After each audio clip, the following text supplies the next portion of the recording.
I love reading specifically because it allows me to get creative without actually being creative, if that makes sense. It allows me to explore the possibility of doing things without actually having to take that very daunting first step of actually doing the thing.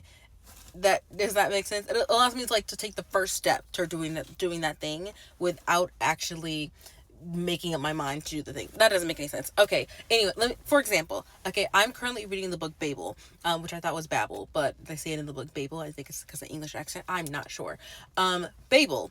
And in this book, one of the main things about Babel is that students go to this university to learn languages, and you have to read about the book, so I won't give you any more spoilers, although if there's any book that you should be reading, it should be by R.F. Kuang. That should be your next read. That's my girl. Anyway, so I'm reading this book and I'm learning about languages through this book, and it's making me want to learn every single language out there. Not only so that I can connect more with the book, but because she makes learning languages in this book so interesting and so intertwined with culture, and like not just magic, which is like in this book, but it makes me want to learn the languages so that I can better understand what she's writing about in this book.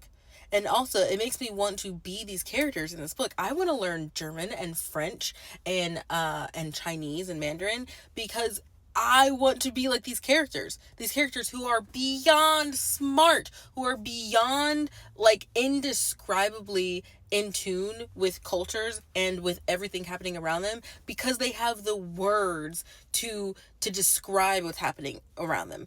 Not just words in English, words in like 5 or 6 languages because they know 5 or 6 languages. Oh my god, it makes me want to. I'm learning Spanish on the side, and it just made me pick up like where I left off. I'm like, I need to like delve deep into this language because how fucking cool would it be? Sorry, I'm going off topic, but how fucking cool would it be to not only have words, my English language, my native English language, but also have words in Spanish, in French, in German, in Mandarin that I could pull from and express what I'm feeling or express the world around me using those words that I wouldn't be able to otherwise do in English. Oh my god. Anyway, that's why I love reading, because I never would have thought of language like I am currently thinking of it now. Anyway, please go read Babel. It's a 10 out of 10.